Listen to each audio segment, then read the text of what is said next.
hello everyone. I am here with the international, phenomenal, prolific Gaylen McKinney, and we're at the first annual Women Who Drum Festival down at the Grinder Cut in Detroit, Michigan. And I just feel extremely honored because I look up to you like a mentor for all of us, especially black women who are trying to make it out here in the industry and within the community, piecing things together. So my question is, what is Women Who Drum? How did it come about? Well, first of all, before I answer that question, I want to also thank Sophia here, who is one of the co-founders of D.Cipher, they have already been doing wonderful things in the community, presenting concerts, and they also are responsible for providing the venue for me to present Women Who Drum. So I appreciate D.Cipher and Sophia and Wayne and Neek for partnering with me to do this. Now, to answer your question, Yes, we love you.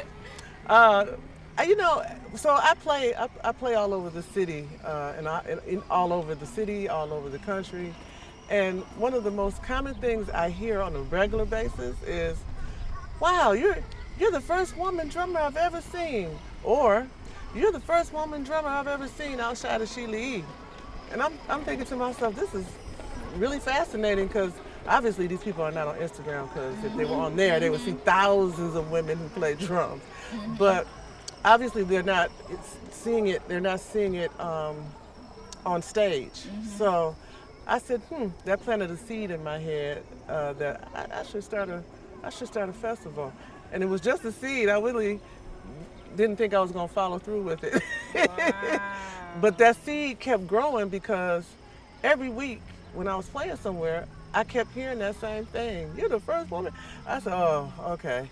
So obviously this is something that the creator wants me to do. And so I set the ball in motion to try to get it done this year. I wanted to start it this year, so that I could have a launching pad to go into next year and make it even bigger and bring in some people, some friends of mine from out of town like Nikki Glaspie and Sherzette Tenen and Yes. Melika Kumba. I wanted to bring them in this year, but unfortunately, I couldn't raise that much money in that short amount of time. But I must give a really big shout out to Heritage Works and Rhonda Green for suggesting I apply for this grant, because that is the whole reason why this is happening this year at all. If it was not for them, I would not have been able to do it this year. So thank you, big thanks to Heritage Works for supplying the grant to do this festival this year. But that is my reason, to just expose people, more people, to women drummers who are out here. Not just set drummers either. I'm talking about hand drummers. This festival is going to be inclusive of hand drummers as well as set drummers too. So, yeah. This is awesome. Yeah. I really feel compelled to ask you because the connection of like how you got here was through AJ or one of the co-founders, Wayne Remican. Yes. And so what is that connection that you have with Wayne? Because you've done some master classes with us, because we have the workshops where we want people to be exposed to like who you are and what you do. And so what's the connection that you have with AJ? Well, AJ, as I finally like to call him. AJ. Oops, Wayne. My connection to Wayne is he was my student when he was about 12 or 13 years old. I was teaching him drums, and he was such a wonderful young man. He always came to lessons with his stuff prepared. Look at him right now, helping people Look right at now. him, he's helping people right now. You're See? helping people There he is, right now. Yeah. That's pretty awesome. Yes. So Wayne studied under me for at least 4 years, and then I ended up moving to Atlanta. And to my joy, though, he kept playing drums and has been playing with, really all kinds of ensembles, traveling overseas and doing some good stuff as a drummer, and and other things too. And he's also one of the co-founders of D.Cipher.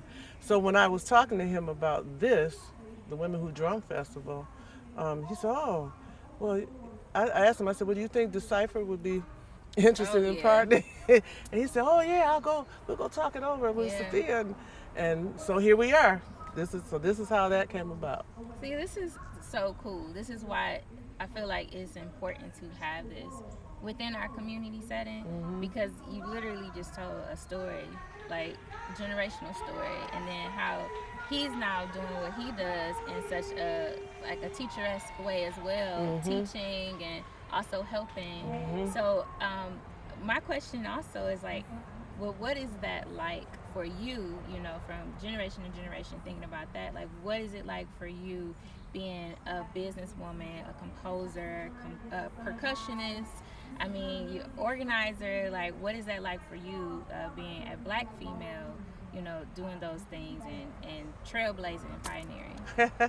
Well, you know, it's funny because I wasn't. Here comes the music. That's Jody on stage right now. I wasn't thinking that I was going to be doing all of this, but my parents were the teachers and, you know, mentors, and so I guess they passed that on to me. And they were also entrepreneurs. Both of them were musicians. That's what I grew up in, was music, and you know, so I didn't see anything else that I wanted to do except for this, and teaching ended up coming along too, and so you know, it's been a journey, it's a learning experience as well. Like this venture here, starting a festival, is something I really did not think I was going to be doing, but but surprise, surprise. Yeah. So here I am. This is the first one. I've learned a lot, and I will, you know, do some things next year differently to make it, you know, make it even better. This is good though for a first time. Yes, it You is. know, And we're just getting started. This is just the beginning.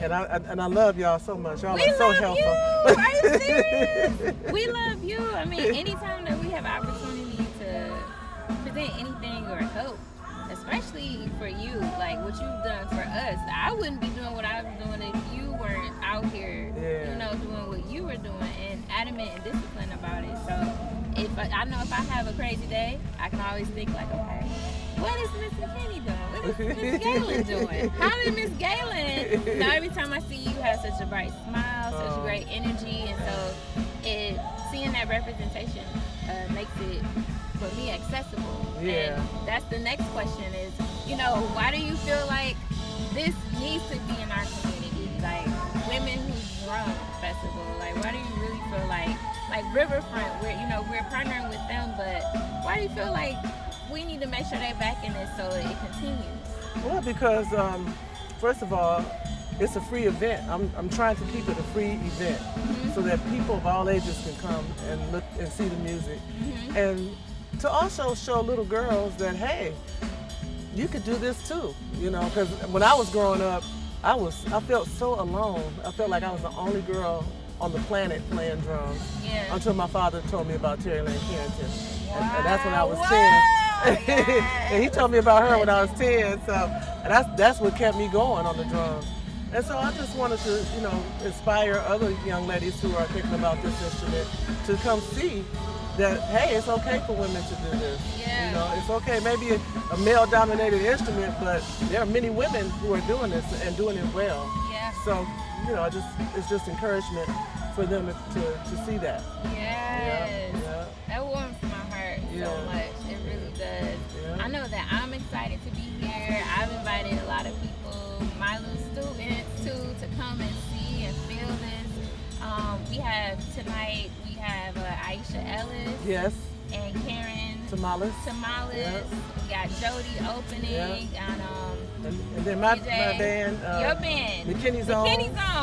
At Closing. 8 to 9. Yeah. We got Jody right now performing. She's sounding real good. Yeah. We got DJ Hearns, Jay Hearns. DJ legendary Jay Hearns. And Miss Phoenix. Who does some of the best hosting and MCing. She's a poet.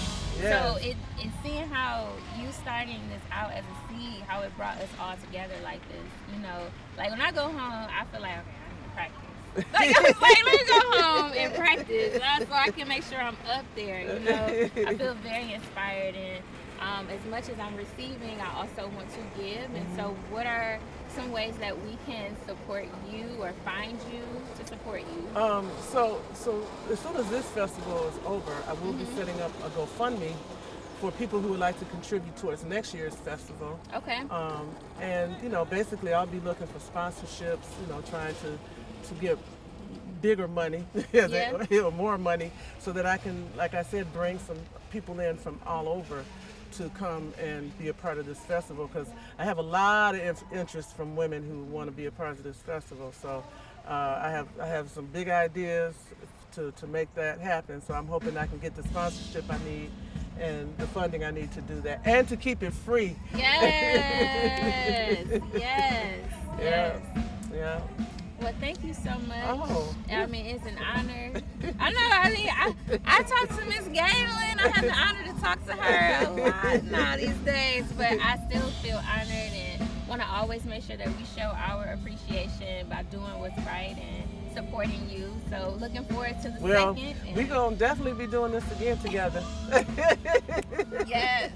Yes. Thank you so much. I really appreciate it.